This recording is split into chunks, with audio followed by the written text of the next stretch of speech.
They called her Clara May.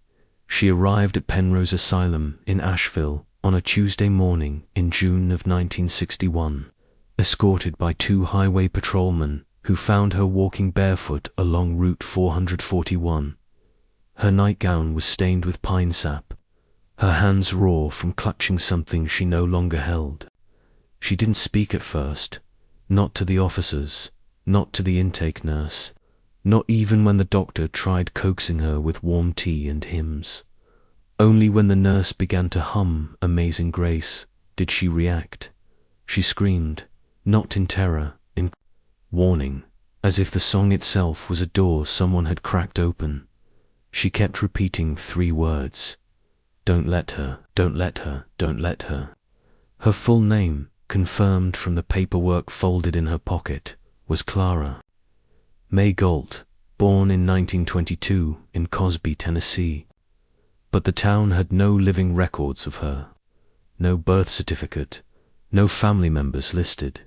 Just a 1936 school ledger from Sevier County that marked her with a single phrase, excused permanently, family relocated due to spiritual conflict. She wasn't the only one. Penrose staff filed a full intake evaluation on Clara within 72 hours. The report, declassified in 2004 under North Carolina's Historical Medical Archive Act, documents what they described as structured delusions reinforced by folk trauma and suppressed grief. But within those delusions were remarkable details. She drew the same woman over and over again. Always tall, always faceless, draped in cloth too white for dirt. Each drawing showed pine trees curved inward, forming a kind of frame around the figure, and the woman's hands. They weren't raised, they were open, like she was offering something, or waiting to be given something in one of her final sketches. Clara added a strange detail. 5 small children drawn in silhouette behind the woman, each connected to her gown by thin black threads. One of them had no head, one was missing arms, one had no feet, the others were just outlines. At the bottom of the page, Clara wrote, "The ones who cried." Clara was housed in the observation wing, in a room they called the quiet cell, not because she needed silence, but because she demanded it. Any ambient music triggered hysteria. The hum of fluorescent lights drove her to panic. She insisted the nurses wear cloth on their shoes. She tore up her own blanket when it crinkled too.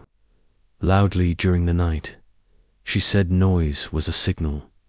She said she waits for the sound. A series of therapy sessions were conducted with Clara over the next 9 months. Most ended in silence or fragmented phrases.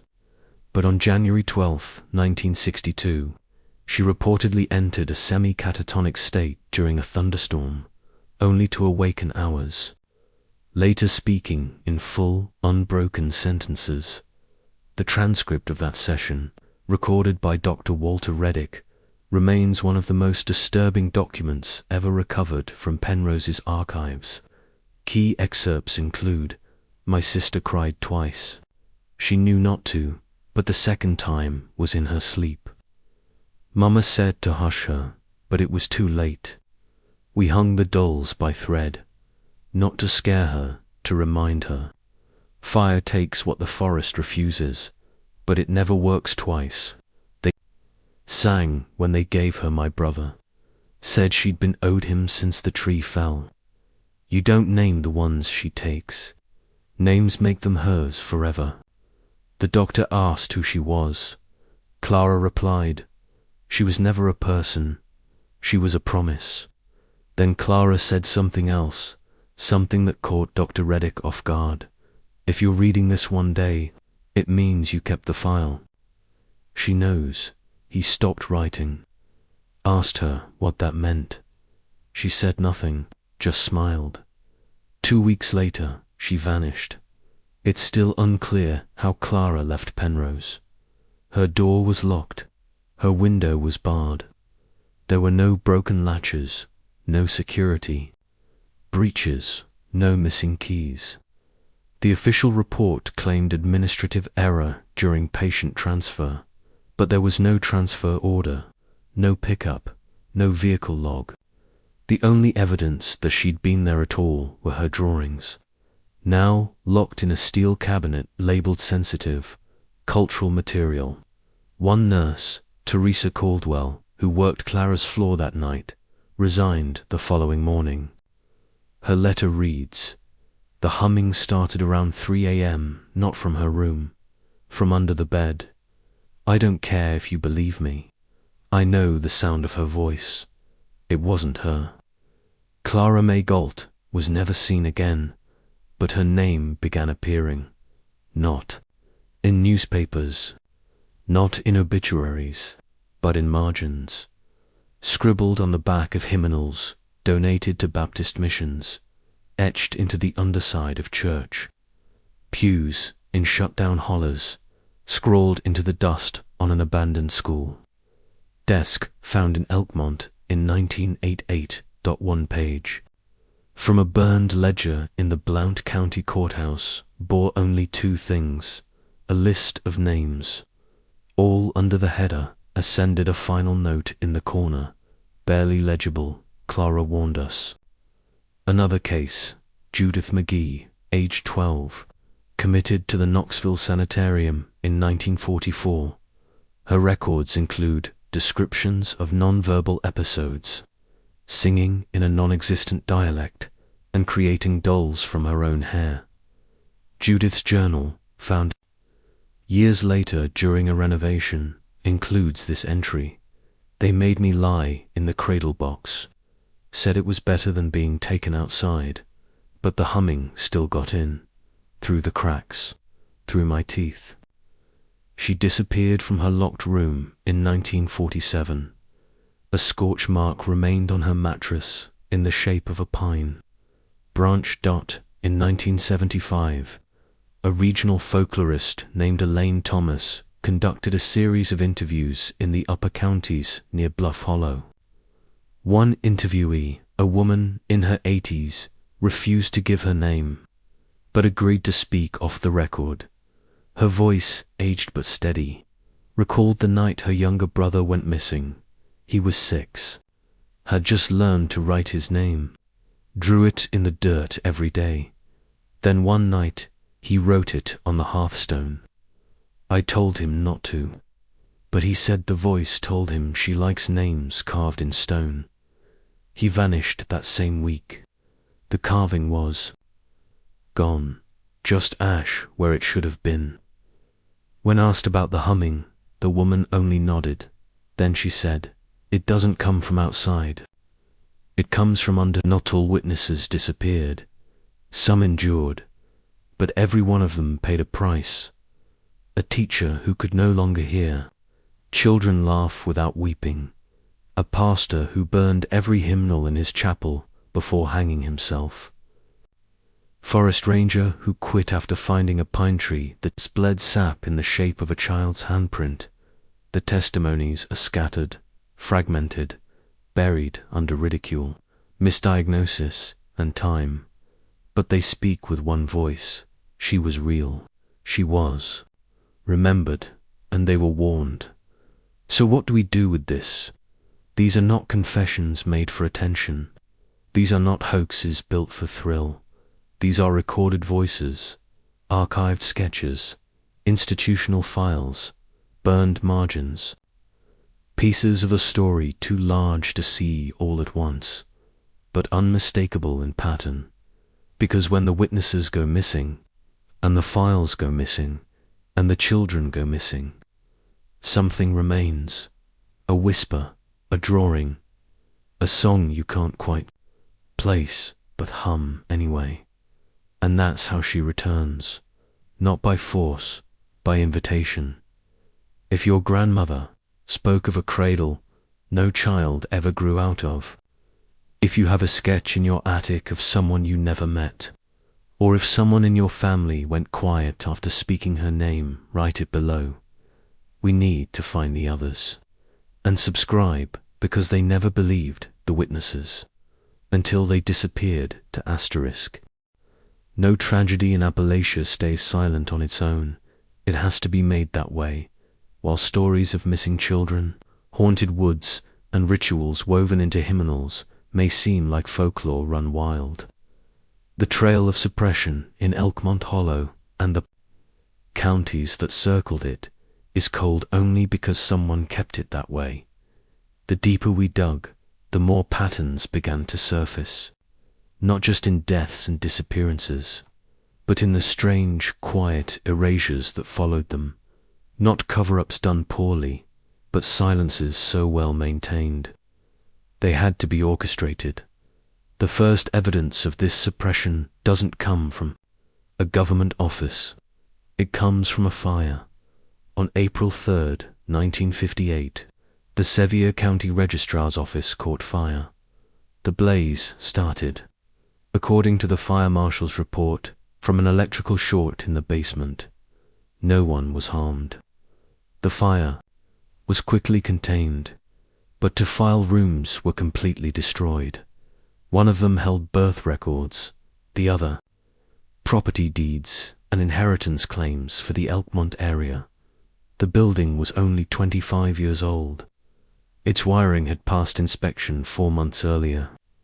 The fire report lists anomalous sparking and notes that no circuit breakers tripped.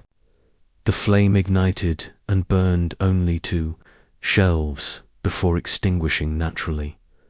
That's not how fires work, especially not in the presence of paper, dry wood, and decades of dust. But what makes the fire significant is what was lost. Specifically, Parcel 10B, the last recorded address for Letty Runnels and her children. The entire folder is gone. The microfilm backups, never processed when a Knoxville researcher requested duplicate records in 1981 for a family history project. The clerk sent back one line: no record of ownership ever filed. Parcel 10B is forest land. That was the moment the land and its history vanished from state memory, but not from everyone. A former sheriff's deputy, Nolan Wykes, now deceased, recorded an interview in 1992 as part of a local oral history program. He recalled the years following the fire. We were told to leave Elkmont B. No patrols past dusk. If there was trouble, let it stay trouble until morning. I once asked about the missing girl, Mary June. My sergeant just stared at me and said, "The river took her. Don't argue with the river." Nolan claimed to have personally retrieved a lockbox in 1963 from a half-burnt home near Hollow Vale, containing a child's boot 3 teeth wrapped in linen, a hymn titled "Sleep in Her Arms," all notes removed, and a badge from the Sevier County School Board. Scorched but intact, he submitted it to evidence. No record of that submission exists. We then turned our attention to church archives, the places where community memory tends to live the longest. What we found was not just avoidance, it was deliberate redaction. Several primitive Baptist churches in the surrounding counties had hymnals with pages ripped out, margins blackened with charcoal, and end papers with notations like, "Do not lend this book outside the county. If this is found past Elkmont, destroy it. Her verses rot the ears. Do not copy." In one case, a family Bible housed in the Loudoun County Historical Museum contained a full 2-page spread, pages scraped blank and replaced with a stitched scrap of fabric embroidered with one phrase: "Fire is the only silence." That Bible belonged to the Galt family. Suppression came through institutions, but it also came through community pressure, the kind that doesn't leave a paper trail, but still destroys truth just as efficiently. In 1967, a local journalist, named Harriet Monroe attempted to publish a serialized article titled "The Children Who Don't Stay in the Knoxville Review." She had traced several disappearances, obtained classified documents from the Bureau of Mines, and interviewed 3 former educators who had taught in the Elkmont region. Her first installment was printed. The second never made it to press. The editor, Alfred Peers, cited public backlash and factual inconsistencies as the reason for termination. But internal memos between Peers and the Sevier County Sheriff's Department, recovered during a 2011 university project, include this note: "You run the rest of this story, and you'll have protesters at your door. The church doesn't want this. The forest rangers don't want this. And if you think the TVA wants people poking around Parcel 33, you're out of your damn mind." Peers resigned the following year. The entire print run of Harriet's second draft was pulped. No digital copy remains. Only a proof held by her niece, who refused to share it but confirmed the title of the last chapter. They gave her names so she'd forget her own. Then came the federal silence. In 1972, the Tennessee Valley Authority rerouted a flood control project that was originally slated to pass directly through the Elkmont Ridge.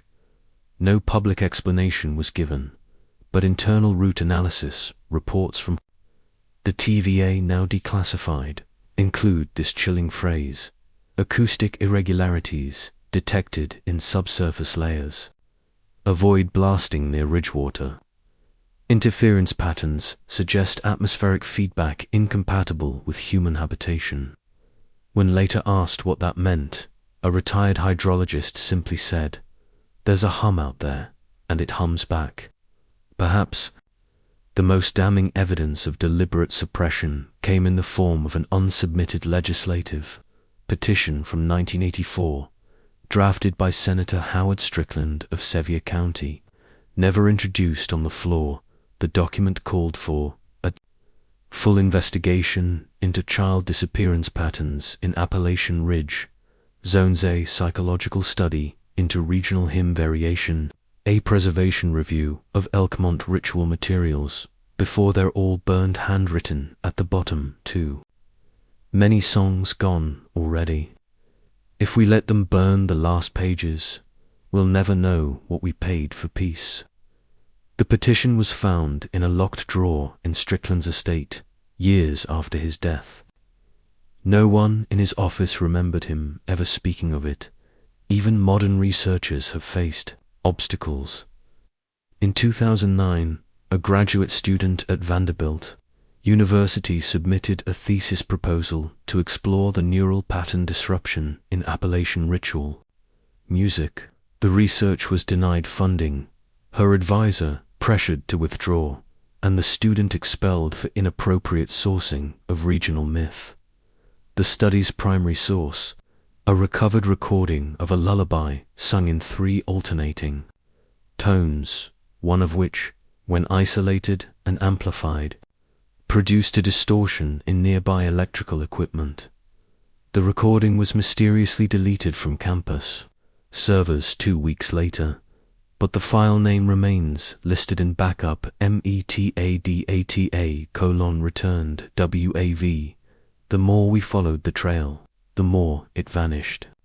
Beneath our feet, photos mislabeled, tapes degraded, witnesses moved or missing, land deeds scrubbed, hymnals pulped, diaries burned, but the shape of the suppression remains. It's the shape of a name no one wants to admit they knew. It's the shape of a mouth sewn shut. It's the shape of a pine tree leaning slightly inward, toward something we're not meant to see. So, the question isn't just who silenced the town, it's why they thought silence was safer than truth. Did they fear panic? Did they fear ridicule? Or did they fear what happens when her name is remembered? Because silence doesn't stop a haunting, it only makes it harder to prove, and maybe That's the point. If you've ever been told not to ask questions about the woods near Elkmont, if you found family letters with names blacked out, or if your church hymnal had missing pages for reasons no one would explain, write it below. Your silence was never protection. It was payment. And subscribe, because if we stop talking, she starts singing. They call it the Runnels House, though no one is entirely sure why. There are no photos of it from before the 1940s. No blueprints, no ownership filings. Yet hikers, rangers, and even drone pilots who've dared to trace the unmarked ridge above Elkmont all report the same unsettling thing. It's still there, hidden behind a thinning tree line just north of where Laurel Creek forks into the old limestone basin. There stands a house, or what's left of one, a 2-story, hand-built timber structure with no address, no mailbox, and no visible path. It leans slightly, as if listening. The porch has half collapsed. The shingles have all but rotted away. But the chimney remains intact, and what unnerves people most is that the wood never seems to decay completely. It never falls, it just holds its breath. In 1987, a group of amateur paranormal researchers from Knoxville, calling themselves the Hollow Light Society, ventured to find the house after locating it on an unlabeled topographic map from 1909. They found it, stayed overnight, filmed 6 hours of footage on analog reels. Only 3 hours survived. The remaining tape degraded in a matter of weeks, not from overuse, not from humidity. The magnetic strip was cleanly worn through, like something had pulled the memory off the reels strand by strand. What was recovered was grainy, but revealing. One of the members, a man named Gordon Epe, filmed himself walking through the house's lower level. The footage shows a child's shoe embedded in the floorboards, line of pine cones arranged in a perfect spirale doll, hanging from the rafters, not tied nail day, mirror turned inward toward the wall, with one word scratched into its back: listen. At exactly to 14 a.m., the camera picks up a low-frequency hum. Gordon turns, freezes, begins weeping silently. His face never shows panic, only resignation. The footage ends. Gordon never returned to the house. He never spoke publicly about what he saw. In a letter to a friend, donated posthumously to the Appalachian Archive at ETSU, he wrote, "I saw a woman with no mouth standing in the corner of a room that had no walls. She didn't move, but the room bent around her. I heard my mother's voice come out of her hands." He stopped filming altogether after that. Died in 2001 of natural causes. His obituary mentioned a quiet man who preferred silence. Those who knew him say he refused to sleep in rooms with chimneys. Reports of the house continued into the late 1990s. Campers described stumbling upon it after losing the trail, always at dusk, always disoriented. Most left within minutes. One group in 1999 claimed they felt watched from the beams. A woman in the group later told Blue Ridge Paranormal Quarterly, "There were dolls in the floor, hundreds, but none of us brought flashlights. We don't know how we saw them." She stopped mid-interview and refused to continue. In 2006, 2 geocachers exploring ridge anomalies documented their visit to the house with GPS photos in one image. The house appears clear backlit by evening. Fog. In the next image, taken 12 minutes later, the porch is gone. The door is open. The fog is inside. One of the geocachers, Brent Hallies, was later found 5 miles north, barefoot, dehydrated, and completely mute. He never spoke again. Doctors said there was no brain damage, no stroke, no trauma to the throat. But Brent's sister showed us something, a slip of paper found in his back pocket. On it was a drawing of a woman with no face, standing beneath a crooked pine. Beneath that, she doesn't need to knock. Despite these stories, no agency, not the TVA, not local land surveyors, has ever claimed jurisdiction over the structure. Multiple inquiries to state departments return the same reply. No such property is registered in our system, and yet it receives mail. In 1993, a park ranger named Marsha Lee intercepted a letter addressed to the Runnels house. Parcel 33B, Elkmont Hollow. The envelope had no return address. The contents were never disclosed, but Marsha told her supervisor she felt the paper throb like a heartbeat, and requested a reassignment. The incident report ends with her final statement: "There's a reason no birds land near the chimney. The house appears in dreams." Or so claim several unrelated witnesses over the past 4 decades, from hikers to folklorists to schoolchildren living nowhere near Lkmont. The dreams share uncanny details: a white staircase that climbs in circles, but never ends, the sound of humming through floorboards, a crib built from bonsai, woman sitting still at the top of the stairs, hands clasped, mouth stitched shut in each case. The dreamer reported a sense of being watched from inside their own body. One folklorist, Naomi Hartwell, who collected Appalachian cradle songs, wrote this in her journal after dreaming of the house: "It's not haunted, it's hungry." She never returned to the Smokies again. What haunts the house is not its appearance. It's that it shouldn't be there anymore. It was slated for demolition in 1949. After the TVA expanded regional oversight, the fire department was ordered to raise all abandoned dwellings above Hollow Vale. A burn log dated August 2nd, 1949, lists parcel 33B as cleared and combusted. But beneath that, a secondary entry is scrawled: structure still visible on return, wood unburned, chimney intact. 3 men signed the page. 2 of them later changed professions. The third, Louis Starnes, volunteer fireman, disappeared. In 1951, his hat was found in the creek near the house, dry despite the rain. Even in the digital age, the house resists capture.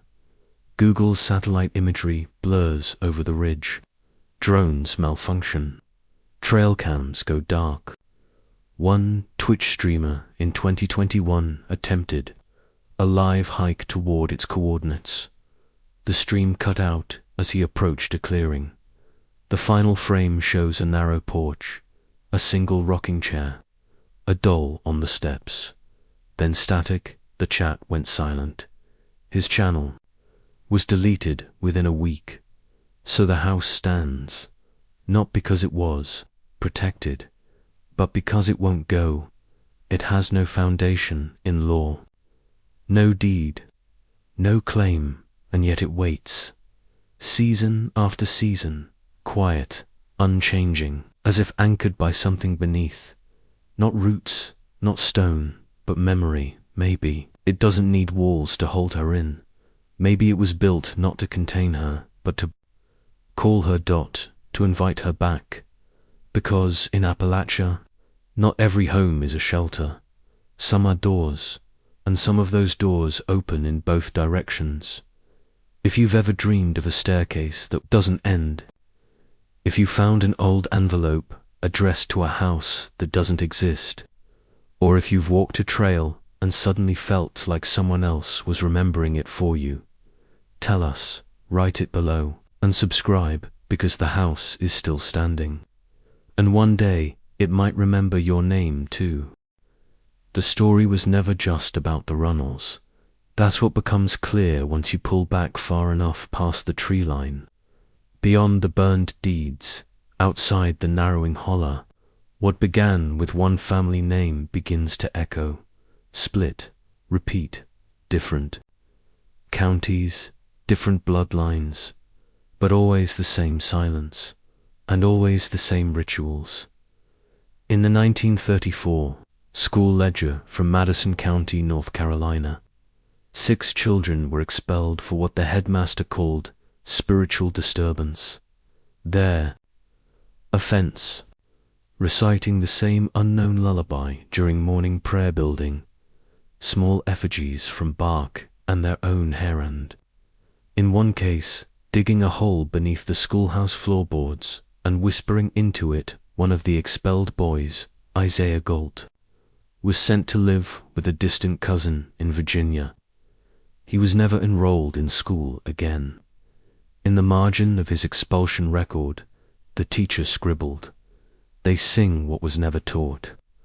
That same year, in Weiss County, Virginia, a midwife named Esther Connell filed a personal note to the county coroner, warning about a birth not meant for record. The child was born healthy, no defects, no trauma, but the mother refused to name it, wrapped it in black cloth, drew symbols in flour on the ground, then told Esther, "She took the last one. This one gets no name until she passes by." Esther kept the name blank in her notes. When the coroner requested the family for routine infant health follow-up 6 weeks later, the cabin was found abandoned, food still warm on the stove, baby blanket folded, untouched. On the wall above the cradle, the words, "Already counted." In Campbell County, Tennessee, church logs from 1927 list 3 infant baptisms conducted in complete silence. No hymns, no blessings, no family present. The baptisms were officiated by Rev. Harlan Poe, who wrote in his private journal, "They insisted on water from Hollowvale, claimed the mountain spring would mark the child. As unpromised I've never known a mother to smile at silence before." All 3 children were dead by 1909. The causes: 1 fever, 1 drowning, 1 failure to thrive. But the grave markers bore no names, only a carved pine tree and the date of death. In rural McDowell County, West Virginia, an old woman named Nellie Harrelson was interviewed in 1981 by an anthropology student from Marshall University. The student, John Erskine, was researching unregistered graveyards in the Blue Ridge. In the interview, Nellie describes how her mother taught her to sleep with bark under her pillow, said it taught your breath to stay quiet. If she didn't hear you breathing, she'd walk past. John asked who she was. Nellie said only, not who, what we owed. When he asked where the debt came from, she became agitated. It started with them, Runnels folk, maybe, or the Ashcrofts, don't matter. Once one family gives a child, the holler's been marked. Debt don't stay in one house. John's transcript ends with a final note. Mrs. Harrelson's hands trembled when asked to draw the figure. She refused, but she whispered, "Ask your grandmother what she burned." So the names repeat: Galt, Runnels, McGee, Harrelson, Ashcroft.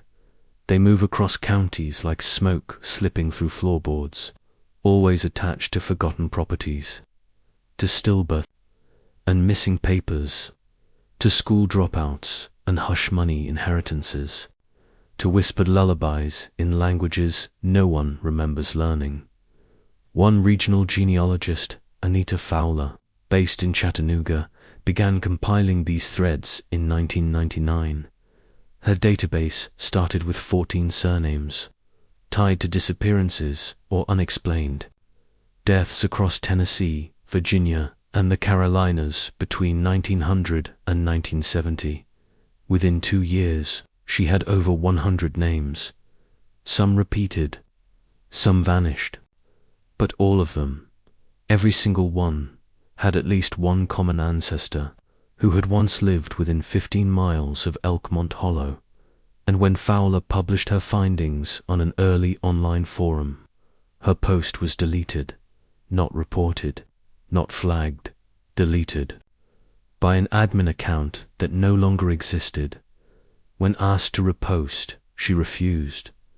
It's not just about who they took. It's about who taught the rest of us to keep giving. There is also a disturbing link through school rosters. At least 4 separate schools, from different states, across 3 decades, show repeating names, not in surnames, but in first names and dates. Annabeth, born in 1942 in Gatlinburg, vanished at age 9. Annabeth, born in 1942 in Coke County, expelled for drawing dolls from memory. Annabeth, born in 1942 in Cherokee, died of fever, no medical treatment administered. Annabeth, born in 1942 in Blount County, never recorded in official census, but appears in church, nursery roll. None of these children were confirmed as the same person. All had different last names, but every one of them was associated with pine iconography, with humming, with the name Melora appearing in the margins of notebooks and hymnals. Even adoption records show signs of tampering. In 1968, a child listed only as Baby A was placed in a Knoxville orphanage. The intake form had no birth certificate attached, but included a hand-copied note, unfit for local care. Mother disappeared. Child found singing. The child was placed with a family in North Georgia and vanished 2 years later. No police report, no investigation. The file was sealed by court order. The only surviving clue was the note, scrawled in red pencil across the intake folder, returned, no inquiry advised. A broader trend becomes clear. Once a family gave a child or failed to protect one, the pattern spread sideways, not down neighbors, classmates, cousins. The debt didn't end with blood. It clung to proximity. Proximity bred ritual, ritual bred silence, a regional contagion of appeasement, and the fear wasn't always spoken, but encoded in the way mothers avoided singing, or how fathers never let their children carve names into wood. In one particularly haunting case, a woman named Rachel Galt was found in 1974 living alone in a trailer 40 miles east of Elkmont. No electricity, no running water, but on her shelf were 17 dolls, each with a different child's name, stitched into the hem of its dress. She was questioned about the dolls after a missing child alert was filed nearby. Her only statement, "I don't make them for me. I make them to remind her she's already had them." No evidence linked her to the disappearance. She was released. 2 months later, she was found dead in her bed, untouched. No trauma, but every single doll had been burned and placed in a perfect ring around her. This is what the pattern reveals. The rituals aren't chaotic. They're deliberate. Someone taught them. Someone passed them down. And while no one claims to believe anymore, they still remember the rules. Don't sing lullabies near open windows. Never name a child before 7. Nights have passed. Leave out dolls made from pine needles during equinox. Burn what cries 3 times. Most horrifying of all, many of the people we interviewed didn't know why they did it. They had simply been told, from childhood, this is what our family does, and they obeyed. So if the Witch of Elkmont was a myth, she was one that moved, not by foot, but by fear, through songs never written, dolls never sold, names never spoken outside the home. She didn't need to be believed in to be obeyed. She just needed to be remembered by those closest to the ones already taken. If your family line crosses McGee, Galt, Ashcroft, or Harrelson, if you were told never to name your child after someone who died young, or if you were taught to keep a pine branch over the crib, just in case, write it. Let us map what they've tried to scatter. And subscribe, because this pattern isn't folklore, it's inheritance. Let me know when you're ready for section 10. The return, why it's happening again. It always begins the same way. A parent, half joking, mentions their child hums in their sleep, a tune they've never heard before.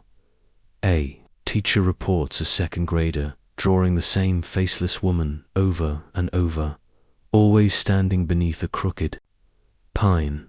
A hiker posts on Reddit, confused by a trail that doesn't exist on maps, leading to a chimney ringed with children's shoes. The stories seem isolated until you overlay the counties, track the surnames, play the recordings side by side, and the humming matches. In 2020, a school counselor in Anderson County filed a behavioral report on a fourth-grade girl who had begun carving tiny figures into her desk using a paperclip. When asked what they were, she said, "Cradle dolls. For the one who waits." The counselor noted that the girl was otherwise calm, high-performing, and had no behavioral history. She also mentioned something else. Every time I asked a question, she smiled before answering, as if she was listening.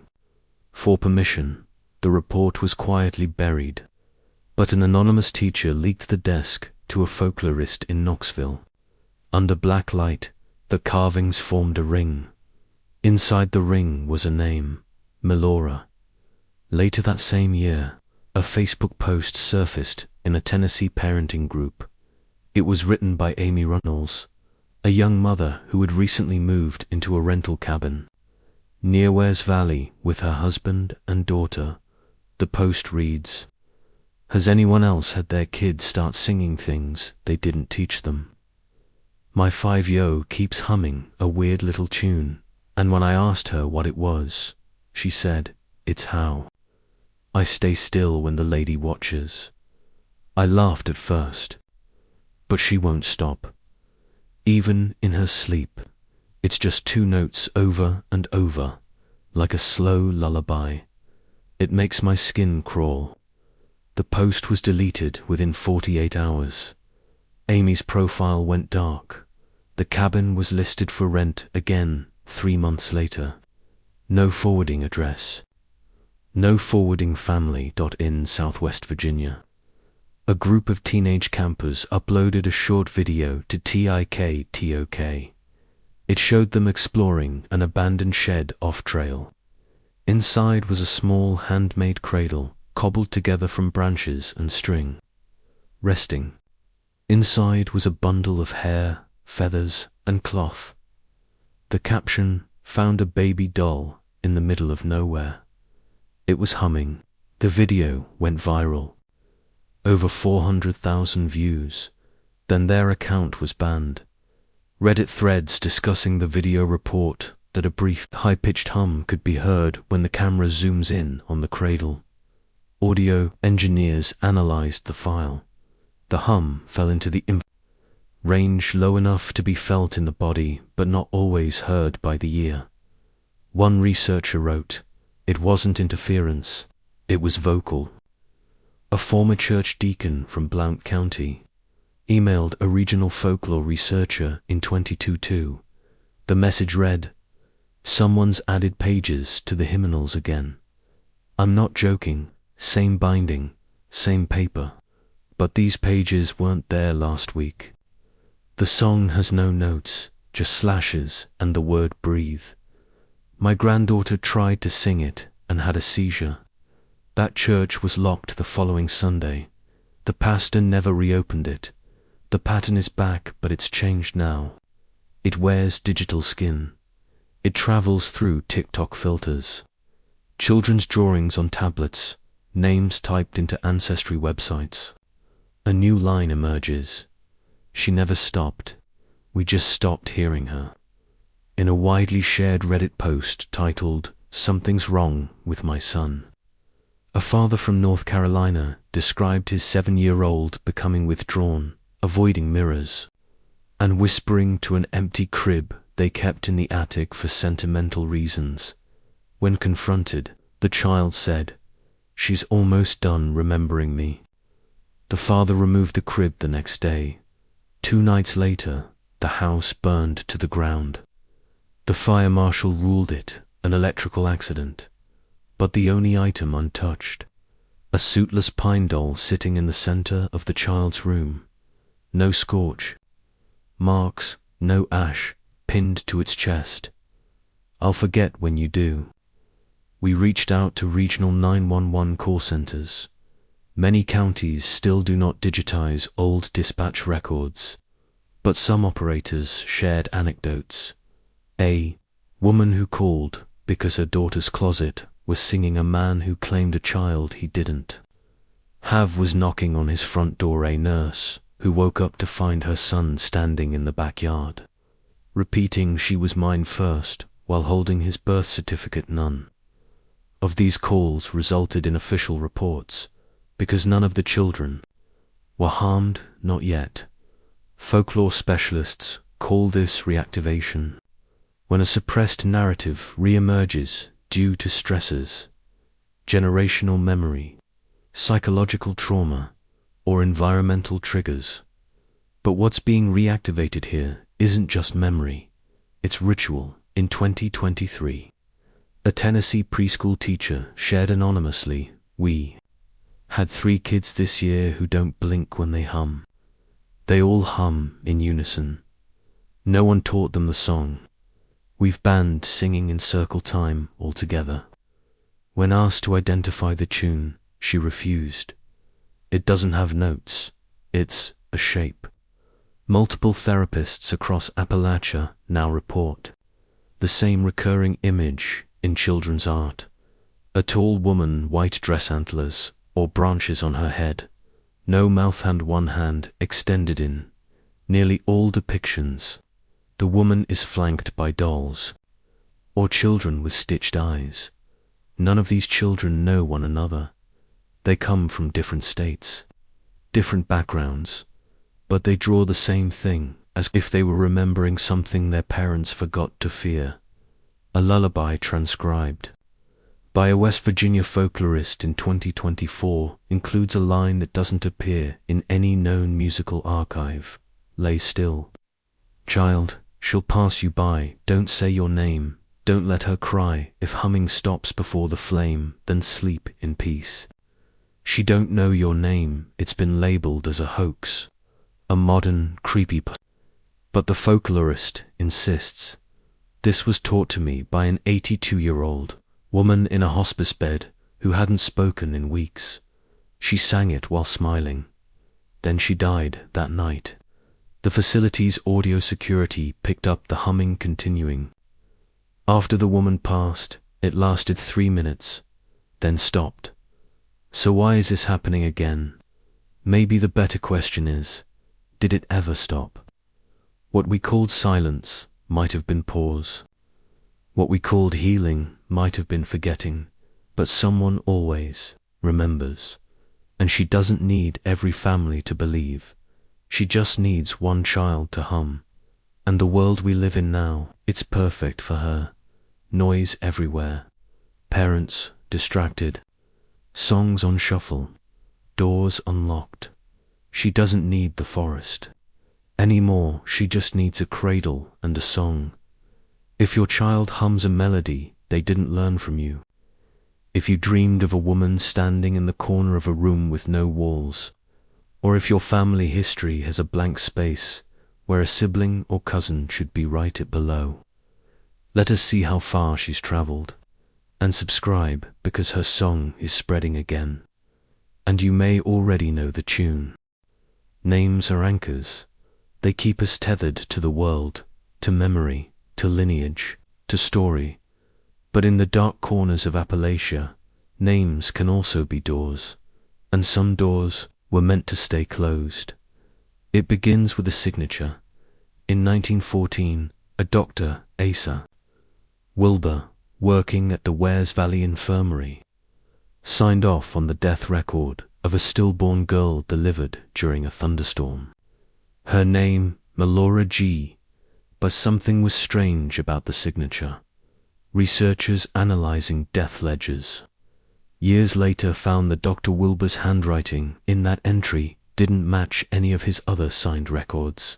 Not in slope, not in spacing, not even in spelling. The Wilbur was missing the final loop on the R, replaced with a tapering curve that matched no known hand on file. The same style of handwriting appears again in a 1937 transfer form for a patient at Penrose Asylum, marked unresponsive to scripture. A 1945 incident report at Elkmont Elementary concerning a student drawing the mouthless woman. A 1968 survey of TVA land parcels in which one plot is marked simply Ode. Do not divide. The handwriting is identical. Different names, different counties, same hand, same signature : MELORA. The name isn't common. In fact, it's nearly non-existent. Records from the U.S. Census Bureau show fewer than 50 uses of the name Melora between 1880 and 1950, and most of those cases disappear from the public record by age 12. Genealogists we consulted were baffled. One even said, "It's like the name is allergic to adulthood." Another theory emerged. Melora isn't a person. She's a presence, a signature without a writer, a name that writes itself into the margins, and every time she's spoken, something rearranges. Take the 1971 arrest record of David Ashcroft, age 19, picked up for vandalizing a church in Cosby. He had broken in during the night and spray-painted words across the pulpit. "Melora saw me. Melora remembers." When questioned, he claimed he had no memory of the act, only a dream from the night before. "She pulled my mother's name out of my mouth and whispered it back wrong." After his court hearing, David disappeared. His case was archived with the note, unlocated, presumed transient. But in 1980, his name appeared again on a deed transfer in West Virginia. Same signature, different handwriting. The notary who signed off on it died 1 week later. A 2002 Tennessee Department of Education report was published on recurring folkloric disruptions in elementary classrooms. It noted an uptick in children including the name Melora in short stories, drawings, and role-play games. Some used it as the name of a ghost. Others said it was their imaginary friend. One child, age 8, wrote, "Melora told me my baby sister won't cry long." The report concluded that this was likely due to cultural diffusion from online stories or local myths. But the metadata on the teacher files revealed something else. The original file name, admin_focus_May 22 to _MELORA active.doc. The meloractive tag was never typed by the admin. Its logs show no keyboard interaction when the name was inserted in 2021. A young woman from Asheville posted on an ancestry forum, searching for missing links in her great-grandmother's family line. She included several surnames: Runnels, Ashcroft, Devlin. One user replied, "Are you sure you want to keep looking? Some names don't want to be found." The thread vanished 3 hours later, but her original post is preserved in an archive. Along with the image, she uploaded a family Bible with a torn page. On it, someone had tried to ink over a name, but it bled through. Underneath the blot, Melora faint. But they're always there, Librarians in Appalachia have also begun reporting disruptions in cataloging. At least 5 separate libraries across Tennessee and North Carolina have filed technical notes stating that books containing Appalachian folklore, early 20th century hymns, or regional genealogies occasionally duplicate or overwrite entries with a single word, Melora. One case from 2018 involved a library in Jefferson County where a scanner used to digitize records reportedly corrupted. When reading a family history from Hollowvale. The name Melora was embedded into 42 different documents. All were unrelated, but the name was always written in the same looping hand. If this sounds like myth, consider one final detail. When we traced every surviving birth, death, and disappearance in a 30-mile radius of Elkmont between 1910 and 1965, we found 113 unexplained anomalies: children gone, files missing, pages burned. But in 14 of those cases, one thing remained: a signature at the bottom of a report, or on a church hymn, or on a wall in a house now gone. Not just written, etched, melora. The name appears in dreams. It appears in margins. It appears in family. Trees with no branches.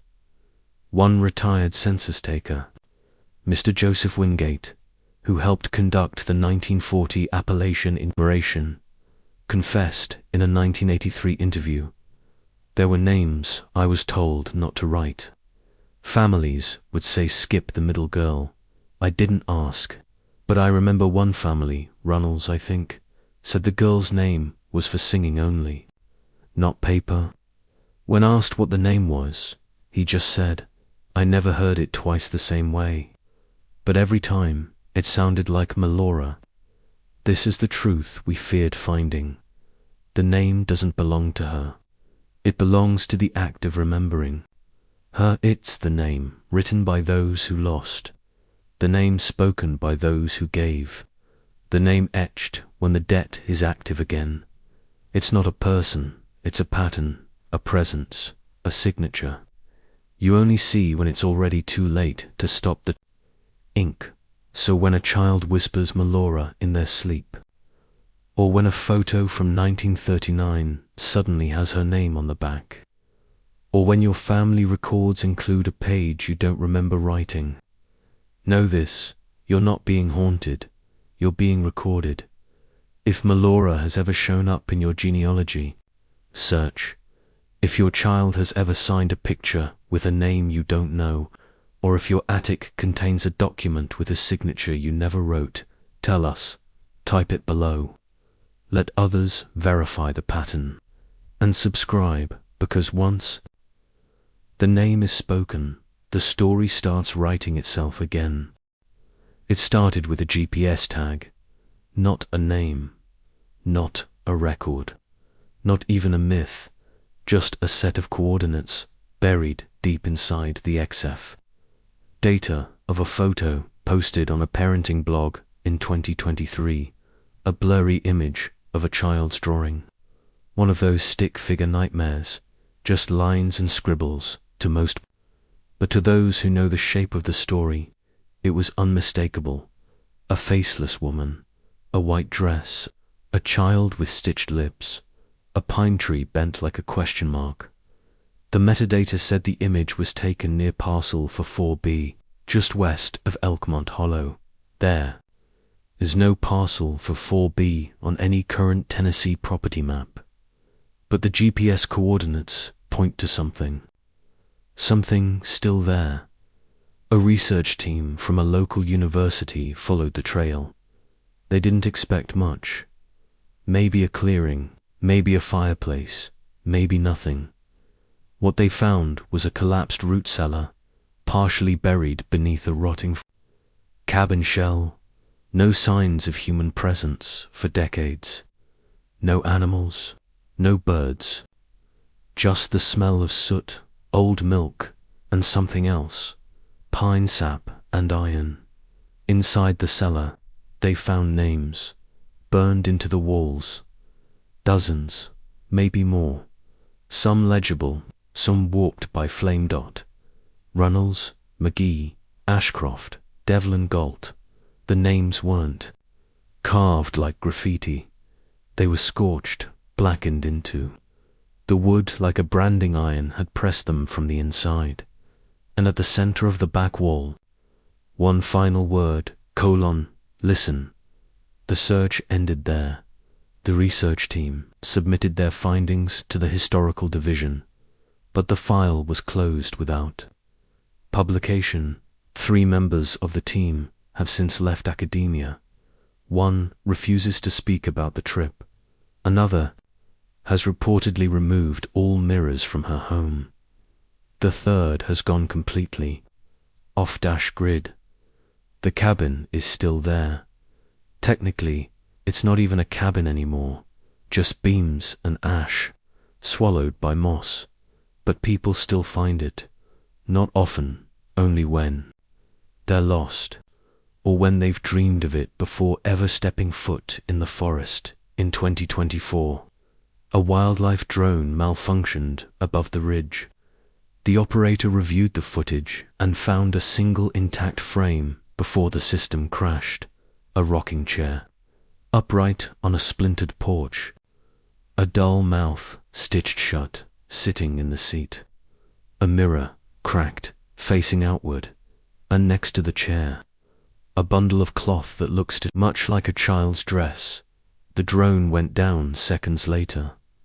Its recovery team never made it to the site, so here we are, at the end of the story, but not the end of the pattern. Because stories like this aren't supposed to be told. They're supposed to be buried. What we've shown you wasn't built from legend.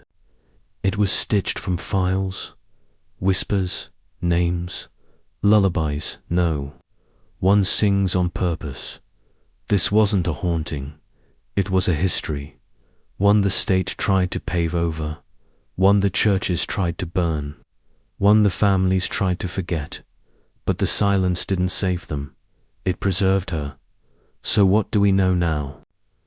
We know there was a debt. We know it passed from bloodline to bloodline, skipping logic and law. We know the name Melora doesn't belong to a person, but to an act of memory. And we know the rules. Don't say her name unless you already have. Don't write it unless you know who's reading. Don't hum if you don't know how it ends. And if you find a doll on your porch with no explanation, no markings, no eyes, do not burn it. Do not bury it. Do not touch it. Just listen, because once she's listening back, it's already too late. We weren't meant to know this. We weren't meant to follow the names, or reopen the files, or trace the rituals through classroom drawings and old hymnals. But the story brought itself back, like it always does. Like it wants to be known, and maybe that's the point. Maybe the warning was never about silence.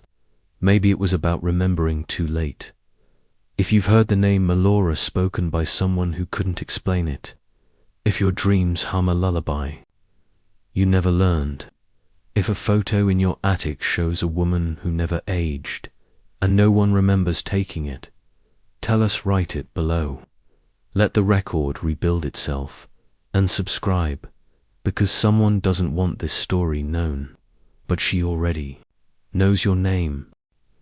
If you tried to find Elkmont Hollow on a map today, you'd be wasting your time. Officially, it hasn't existed since 1951, when a flood from the Little River ruptured the old logging roads, washed out the main rail spur, and sent most of the town's skeletal homes drifting into the national forest. The Tennessee Valley Authority declared it uninhabitable. The state removed its signage, and by 1960, even male roots stopped recognizing the name. But Elkmont Hollow wasn't always a ghost. It began, like so many Appalachian settlements, with timber a boomtown fueled by southern railway lines and logging contracts signed during the long industrial pull of the 1880s. Its narrow pass made it difficult to reach by car, but easy to defend, and that suited the kind of people who stayed.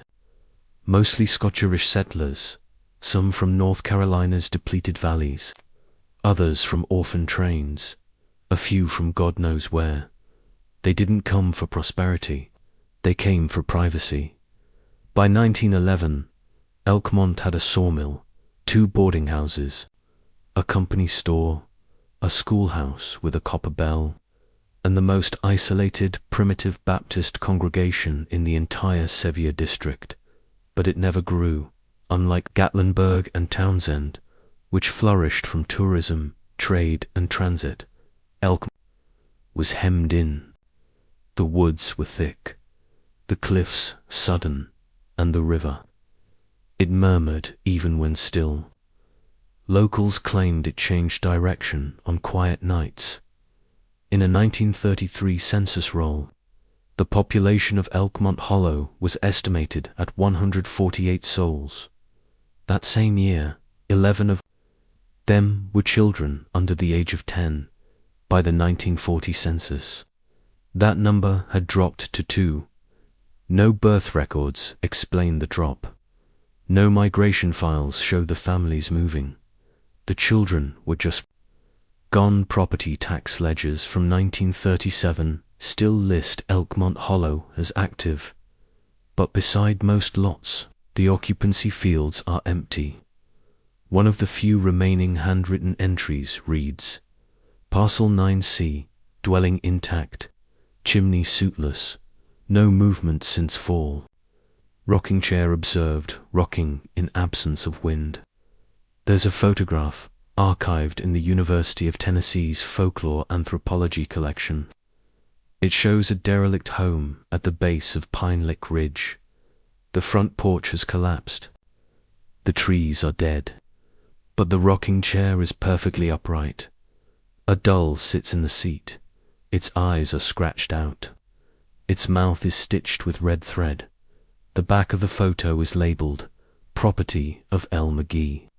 One of the last formal reports on Elkmont was filed in 1952, when a regional engineer named Darrell Easom conducted a floodplain risk assessment. The document, now publicly available through the TVA Historical Archive, contains an odd footnote. Hydrostatic anomalies noted in Hollow. Storm runoff fails to drain properly. Tree root systems collapsed in spiral formations.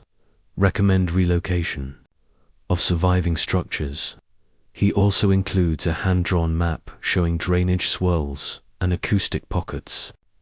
When later questioned in 1974 by graduate researchers, Easom refused to speak about the region.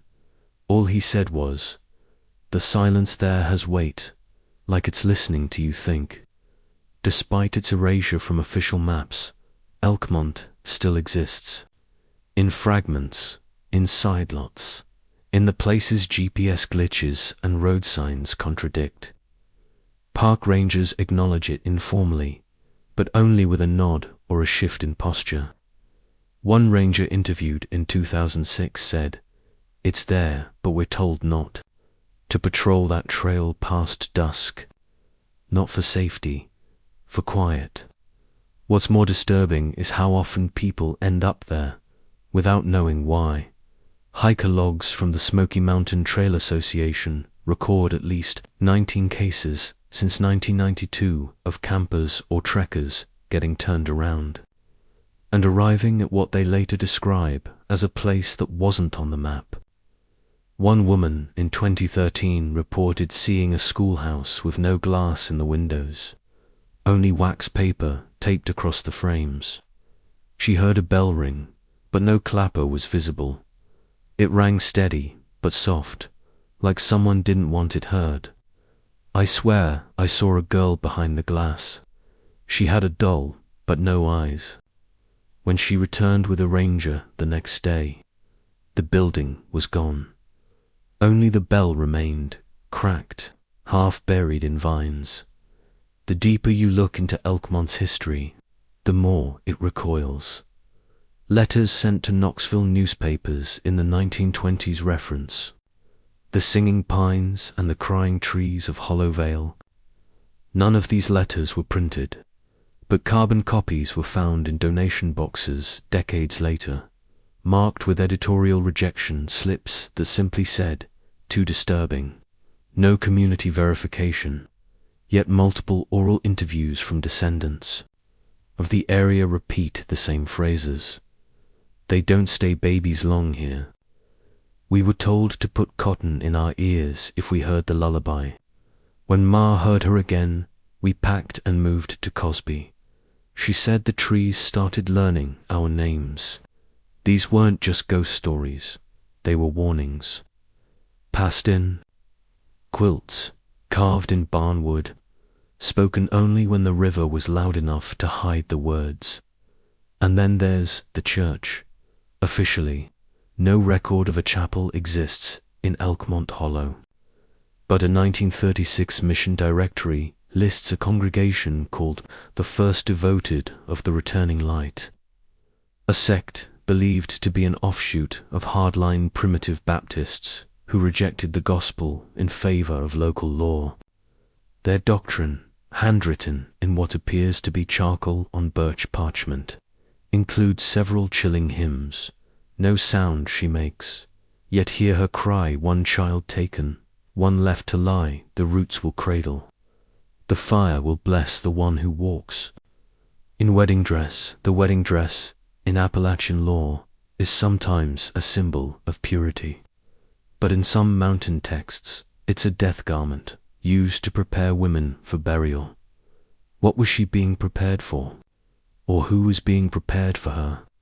In 1945, 3 years after the mummified girl was found in the root cellar west of Gatlinburg, the area known as Elkmont Hollow was struck from state land maps and reclassified as Laurel Creek Annex B. But no one calls it that.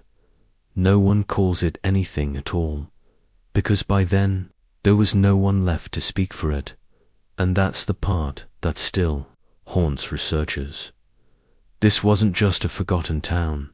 This was a town that removed its own name, so the question becomes, how does a place decide to forget itself? Was it shame? Was it fear? Or was it something deeper? A generational pact to unremember what they once allowed? Because sometimes horror doesn't come from what you find. It comes from what no one will talk about. Even if it's singing in the trees outside your door. If your grandmother ever warned you not to follow the sound of humming through the pines, if your family claimed to come from somewhere near Gatlinburg but never said where, or if you've seen the name Elkmont scratched out in old Bibles or deeds, write it. Let this name live again, even if they buried it. And subscribe, because no one forgets a place like that on accident. It began with water. On March 3rd, 1994, record-setting rainfall tore through the archives of the Sevier County Courthouse. Filing cabinets, long rusted shut, burst open like drowned coffins. Pages floated down stairwells. Names ran like ink from the county's memory. And among the drift, one case file washed into the light, misfiled, misnumbered, and sealed in wax paper that had long since cracked inside. One photograph, one death certificate, and a yellowed logbook page clipped with surgical precision. The photo was dated March 3rd, 1942, precisely 52 years earlier, and showed the interior of a root cellar beneath a burned cabin, located 11 miles west of Gatlinburg, in a clearing listed simply as Parcel and Blas. In the center of the frame lay the body of a child, hands folded across the chest, mouth stitched shut and skin tight against the bone in the way only time or heat can cause.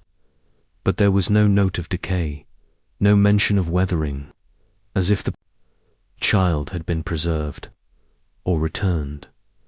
The death certificate, typed on faded state letterhead, listed no family, no town of origin, no age, just female, probable age 6 to 9, and under cause of death, unknown.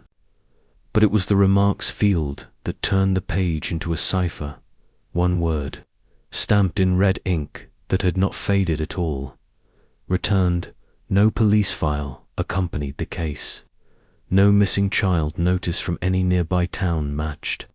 And yet, beneath the photo, someone had penciled 4 parallel slashes, like tally marks, waiting for a 5th.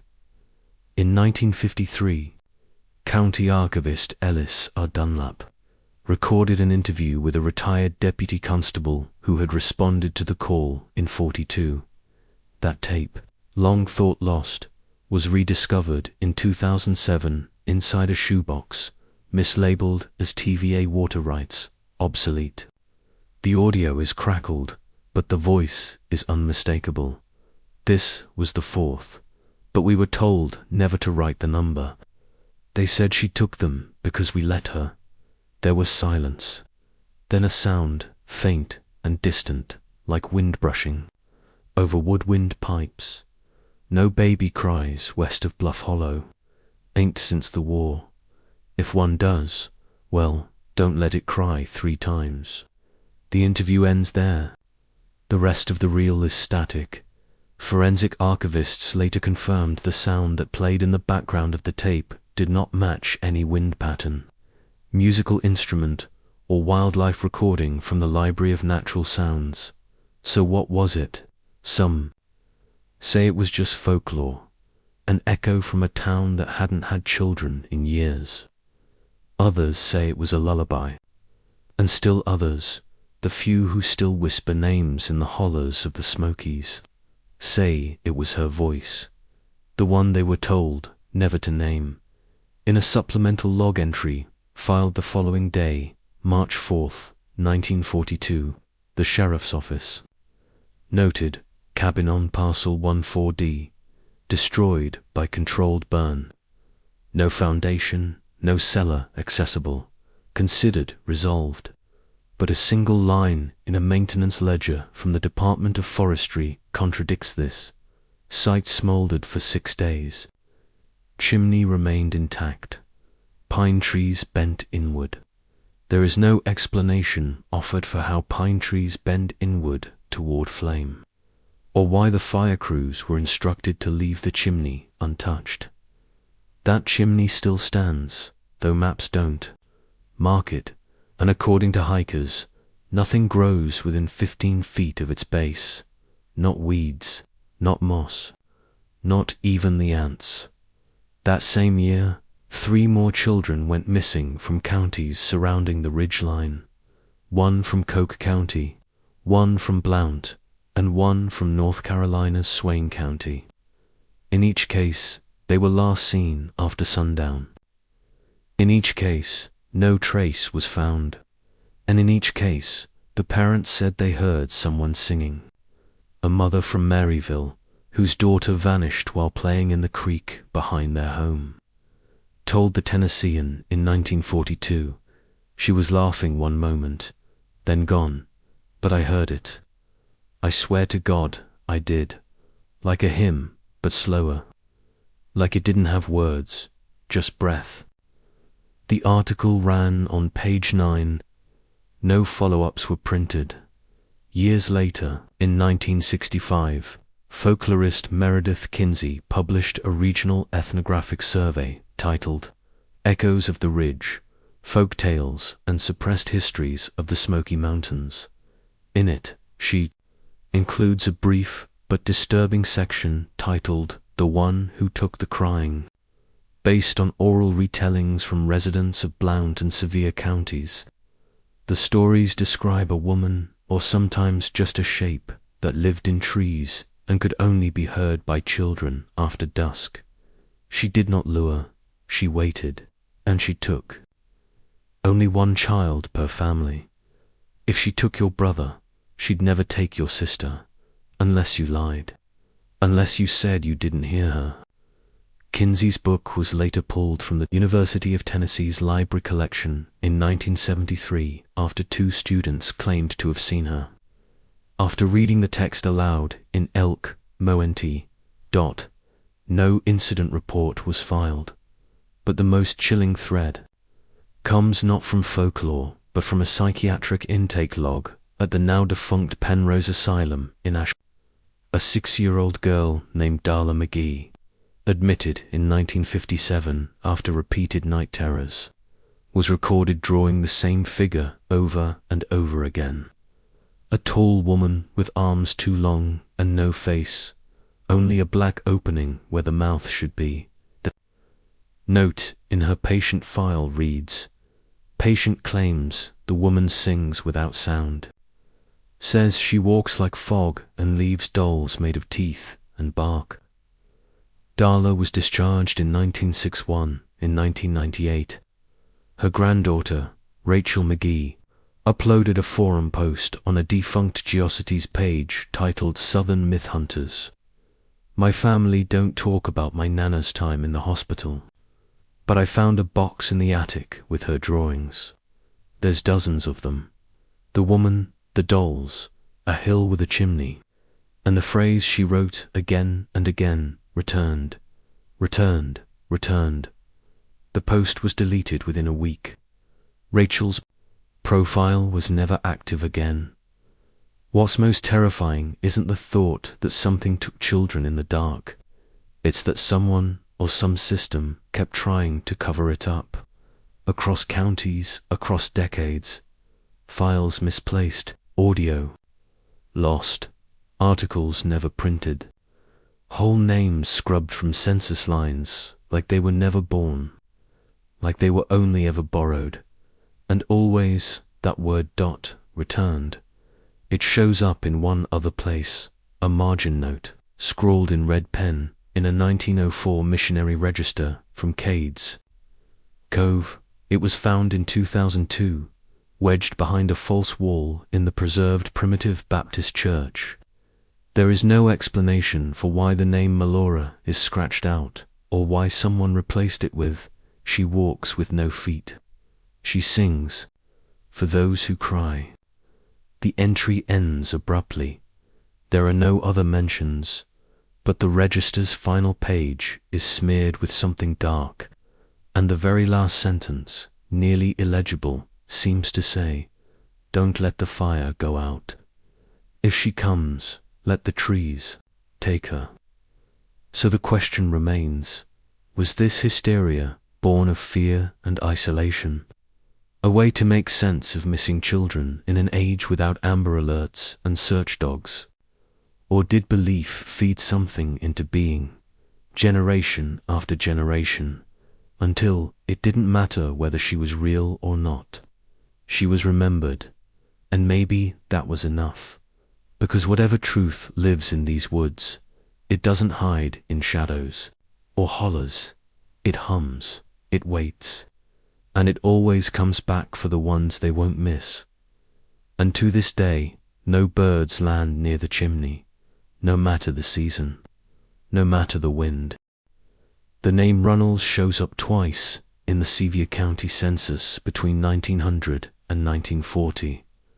Once in 1907, when Ephraim Runnels, age 32, purchased a 1.2-acre plot near Elkmont Hollow from the Tennessee Logging Consortium, and again in 1928, when his widow, Letty Mae Runnels, was listed as caretaker of Parcel 10B, with 4 minor dependents.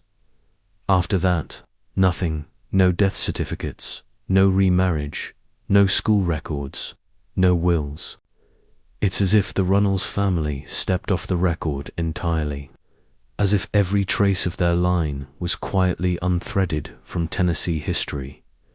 But if you go deep enough into the courthouse basement, where the boxes are mislabeled and warped from flood damage, you'll find a letter, folded inside a tax adjustment petition from 1941.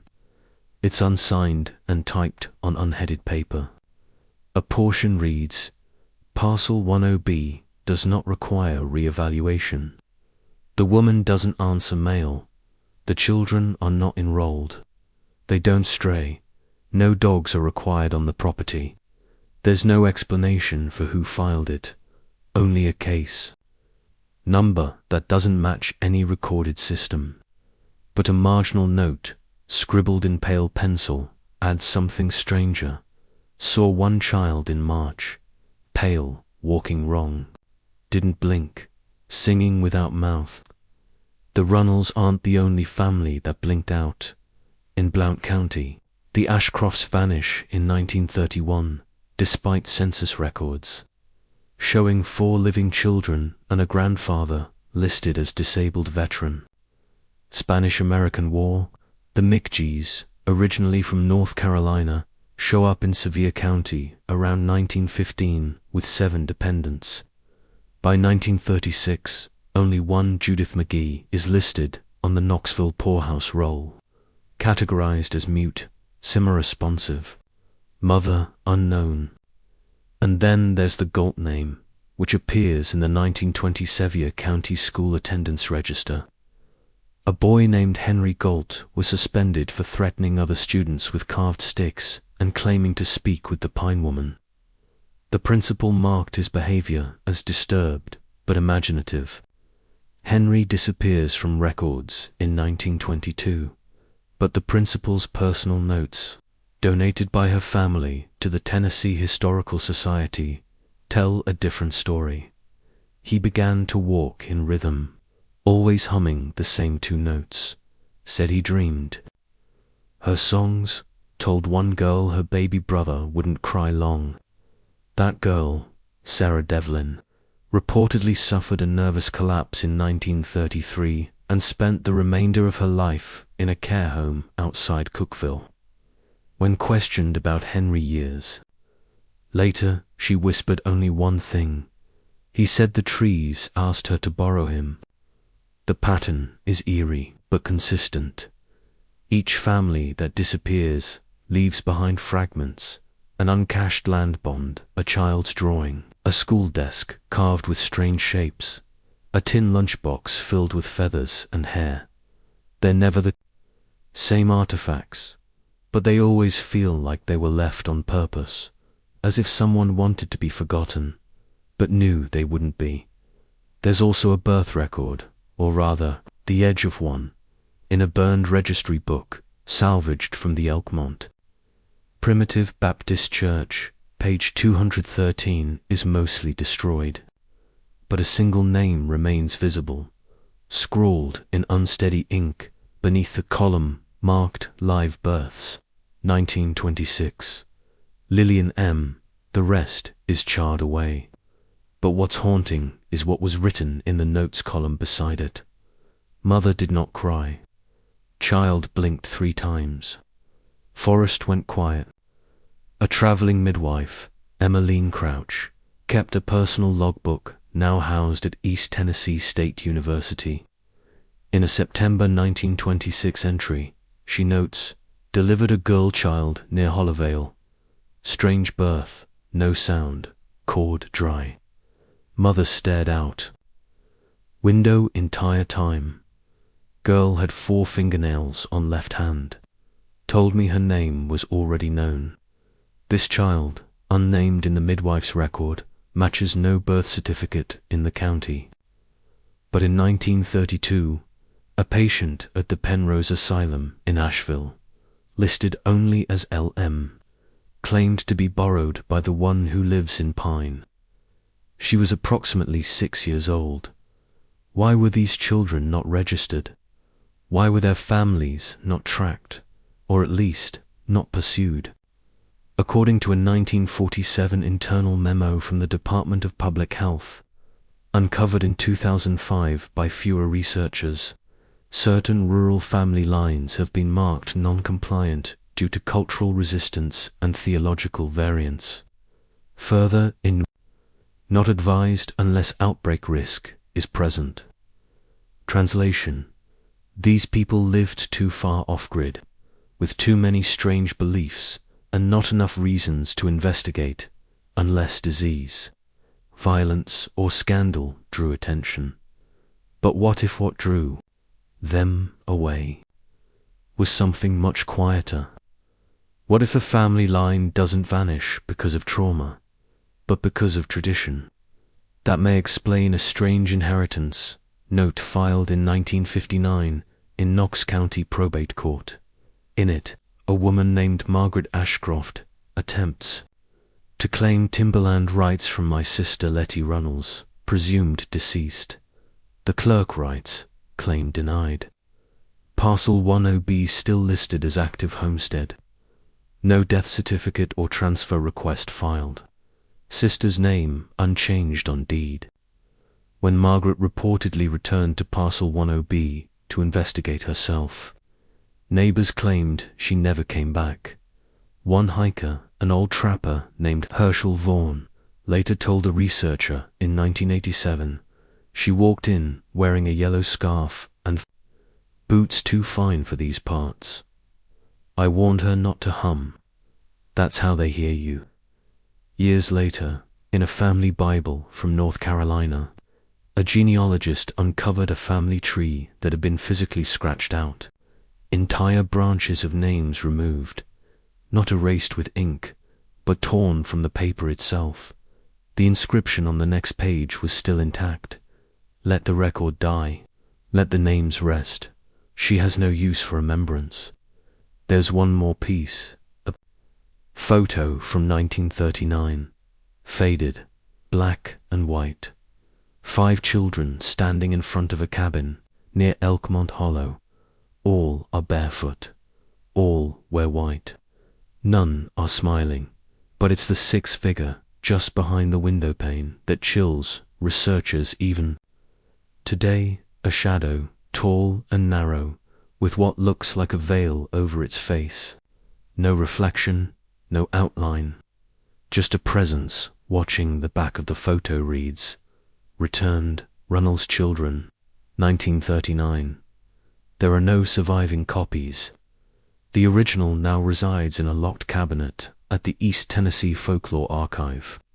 Researchers are not permitted to reproduce it, not because of privacy, but due to staff consensus that its presence disturbs electronic equipment. So what do we make of these vanishing families? Are they victims, practitioners, witnesses, or simply descendants of people who believed too strongly in things that no longer fit modern logic? Perhaps it's none of those things. Perhaps they didn't vanish at all. Perhaps they were taken in pieces. Across years, with consent whispered in lullabies, and names signed without ink, because the people of Elkmont Hollow didn't just disappear, they were unwritten. If your family records suddenly stop before 1940, if the name Runnels, McGee, or Galt appears in your attic papers but nowhere else, or if you found a family photo with one figure that doesn't belong, leave it in the comments. Let others help you trace it.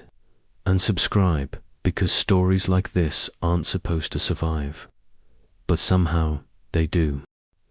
The foundation was still intact. When forest rangers surveyed the remnants of Elkmont Hollow in 1979, they found almost nothing left of the town. The boarding houses had collapsed into moss-laced ruins. The company's store was reduced to rust and splinters, and the schoolhouse bell was discovered half buried in the little river, cracked clean down the center. But just outside the ghost perimeter, tucked between a split pine and a blackened ridge, was the stone base of a small building. The walls were gone. The roof had caved decades earlier, but the entrance to the root cellar beneath remained, sealed with iron, rusted shut, cold to the touch. In 1991, a group of historical restorationists received limited approval to investigate the site. It was marked on TVA maps only as Parcel 12E, religious unzoned. What they found underground wasn't wine, it wasn't flour or records or emergency cots. It was scripture, but not the kind anyone recognized. Dozens of pages handwritten in tight, Looping cursive, bound not in leather or twine, but in children's hair. Human hair, blonde, auburn, black, each length braided and waxed into place.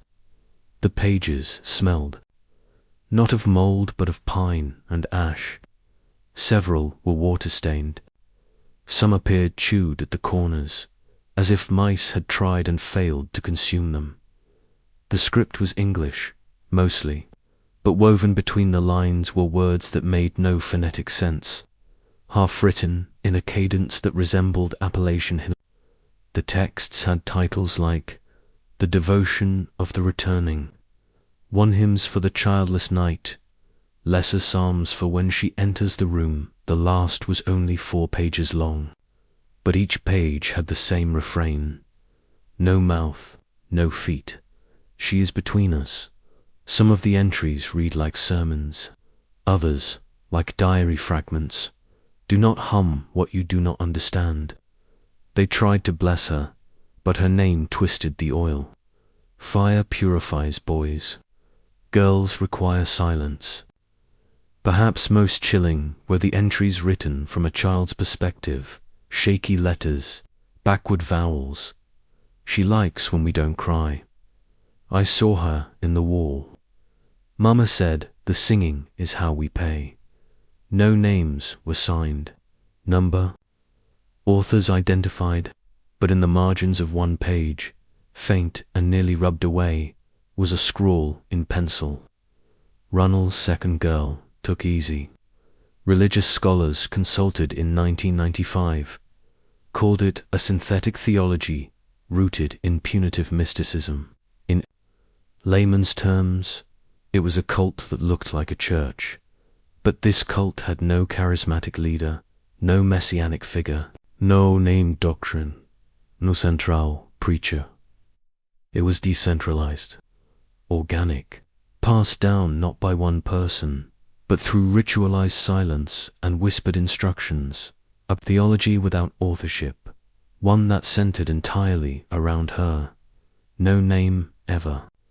Given no title, just descriptions. The mouthless one, the bride beneath the soil, she who returns it, was never clear whether she was divine or cursed, whether she was summoned or suppressed. But the rituals all circled around 2 common practices. Child muting, described in the logs as ear binding, tongue oiling and vocal fasting. Quiet birth, no midwives, no noise, no song. The mother was to remain still. The child was not to cry. If a child did cry 3 times, they were referred to as touched, and further purification was required. Details unknown in 1938. A field note from a traveling reverend named Hobart Kent describes his overnight stay at the Elkmont Primitive Chapel. He wrote the following in his personal journal. Attended twilight gathering. No sermon, no prayer, just sitting. The women faced the wall. The men hummed softly, not in unison, but in staggered rhythms, like echoes falling out of sync.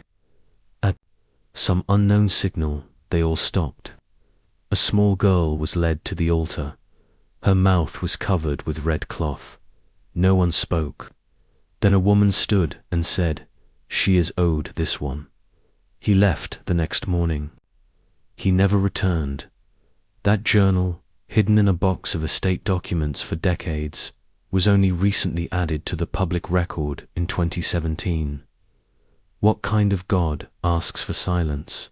What kind of mother tells her child not to cry, not out of strength, but out of fear? There are whispers that Elkmont Hollow didn't begin with faith, but with debt. A story passed in 3 counties speaks of a woman, always faceless, who came in the winter of a lost harvest. The livestock had gone dry. The river froze strange, and the infants born that season would not eat. One family, unnamed, made a trade. They buried a newborn in ash, placed a branch in her crib, sang her a song no one else could hear, and the next day The cows gave milk again. The river flowed. The baby's sister laughed for the first time. From that point on, the tale goes, the families owed her, one child per line, given freely, not taken, returned. A hymnal found inside the root cellar basement includes not only verses, but instructions. They're brief, methodical, dress in white. No color but pine allowed. Do not name the child aloud until the fire is seen. If she comes before the seventh night, she has chosen early. Accept it. Always burn what remains. Bury nothing. Several instructions are crossed out in later versions, replaced with the phrase, "Too many, remember." Folklorist Marla Rakestraw, who catalogued over 200 Southern Appalachian spiritual rituals, wrote in her 2004 dissertation, "The Elk Doctrine, as I've termed it, represents a total inversion of classical Christianity. Instead of sacrifice for salvation, we see sacrifice for silence. Instead of hymns to uplift, we find songs to suppress." One such hymn, found scrawled on the inside cover of a torn school primer, reads, "Let her in if she knocks. Let her in. If she waits, say no name, say no light. She'll leave you what she takes." It was signed with a single mark. The basement itself has since been resealed. A TVA order filed in 1998 stated the structure was unsuitable for historical preservation. Due to degradation, vermin activity, and unexplained structural resonance, no further excavations have been allowed, but hikers report strange acoustics near the site. One group, walking past on a winter morning, claimed the wind suddenly spoke back, repeating the final word of each sentence they uttered, but always in a woman's voice.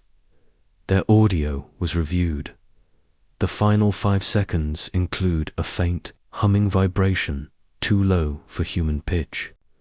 When the audio file was opened months later on another device, its title had changed to returned.mp3.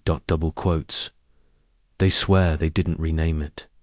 So we ask again, was this faith or fear? Was this an Appalachian Christianity bent into submission by starvation, grief, and the endless echo of lost children? Or was this something far older, something inherited, passed not by doctrine, but by dread? A belief stitched into lullabies and buried in the floorboards beneath rocking chairs and handmade dolls, because if the people of Elkmont worshipped anything, it wasn't salvation, it was survival, and silence was its price. If your family ever avoided church basements, if your great-grandmother kept a hymnal with no words, or if you've ever found instructions that made no sense until now, tell us. Let others see what you were raised to forget. And subscribe, because in places like this, remembering is resistance. It began, as many rural tragedies do, with a single unexplained death, the kind that newspapers bury in the margins and coroners file under undetermined. But this time, the paper ran a story. The Knoxville Sentinel, October 17, 1951. Page 6, lower left column. Local girl found dead near Elkmont. No witnesses. No injuries. 9-year-old Mary June Devlin was reported missing Thursday evening after failing to return home from school. Her body was found 2 days later beneath a collapsed hunting blind outside Laurel Creek. Authorities report no visible injuries, no signs of struggle, and no indication of animal involvement. Her eyes were closed, her hands were folded. A note pinned to her collar simply read, "She hums again." The article was never followed up, but school rosters from Sevier County Elementary show that Mary June's teacher, Mrs. Agnes Holloway, filed a disciplinary form 3 days earlier. claiming Mary was distracting the class with disruptive chanting and insisting the other girls prepared dolls for a ceremony. The form was dismissed. Mrs. Holloway transferred to a Knoxville school the following spring. Her resignation letter, archived by the Board of Education, ends with this line: "The children no longer blink at the sound of humming. I fear they are being taught not to." A week after Mary June's death, a second incident occurred, this time in Cosby, just over the ridge. A 7-year-old boy named Clayton Runnels, the last recorded student in the Runnels family line, vanished during lunch. His teacher, Miss Eva Spurlock, noted that he had been standing at the edge of the forest fence, whispering to something she couldn't see. His lunchbox was found open on the ground. Inside were pine needles, broken matchsticks, and a small cloth figure wrapped in white twine. There were no tracks, no footprints, no sign of struggle, just a single statement from a second-grade classmate, overheard by the janitor. She said she gets him now. He's the fifth. The janitor, Howard Ricks, later told a local folklorist, the girl who said it had bark under her fingernails, like she'd been digging in trees. The sheriff's department declined to open a formal investigation, but a memo obtained through a 2002 Open Records request reveals that internal briefings had taken place. The document, marked Cultural Disruption, Hollow Region, was addressed to the Tennessee Department of Welfare and includes chilling language. Recommend further monitoring of creche incidents in Sevier, Blount, and Coke counties. Pattern of child disappearances accompanied by folk symbols. Parents unwilling or unable to assist. No central leader identified. Local law enforcement recommends limited media exposure to avoid copycat behaviors. The term creche incident appears nowhere else in Tennessee public records, but it is referenced again 2 years later in a handwritten margin note on a public health inspection report near Elkmont. Creche marks observed on barn siding. Voices heard behind chimney. Infant recorded humming in sleep. Mother claimed she never sang that melody. The inspector did not return for follow-up in 1953. A traveling nurse named Leona Marsh reported what she described as a strange child case to the Knoxville clinic. Her log entry, still preserved in medical microfilm, reads, "Responded to call outside Pine Bluff. 4-year-old female, pale, nonverbal, hair recently cut. No parents, visible elderly woman said she'd been given to us. Child showed no fear, but kept clenching jaw like miming song. Gums bled from pressure. Chalk drawing on wall showed a tall figure with many arms. The child's name is not recorded. No follow-up visit was approved." When Leona tried to bring the case to a regional child welfare rep, her supervisor marked the complaint as unsubstantiated, delusional incident, influenced by regionally sourced hysteria.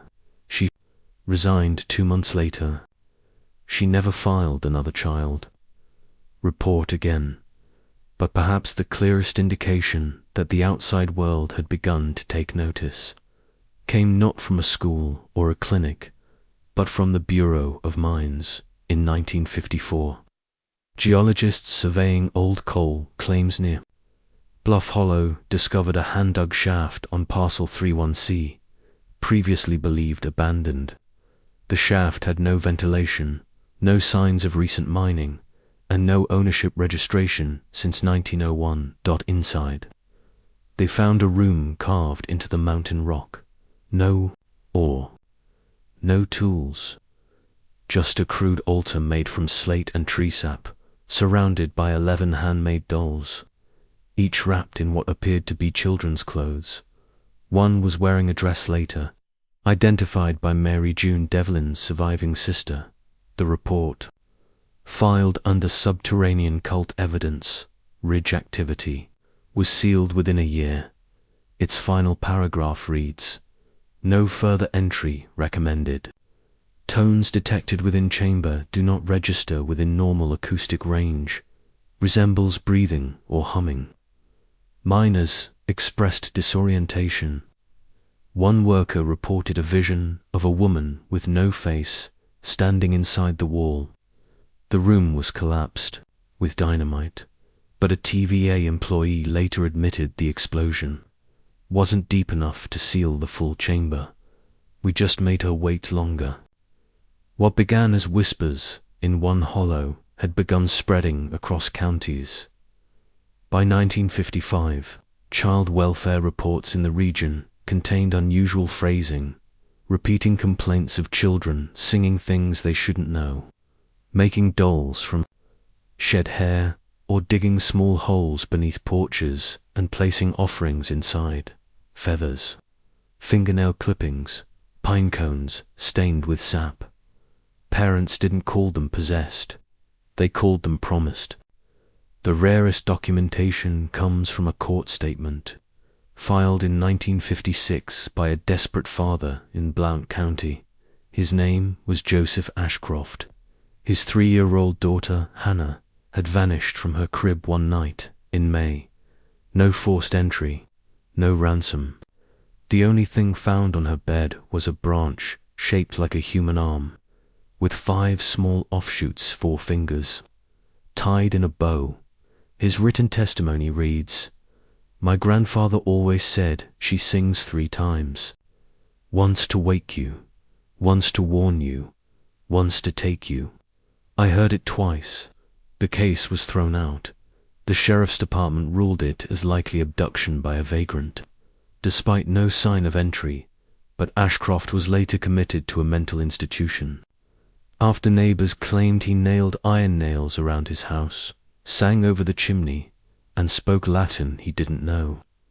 The attending psychiatrist noted, he kept insisting the wind sang lullabies through the trees, not over them, through them.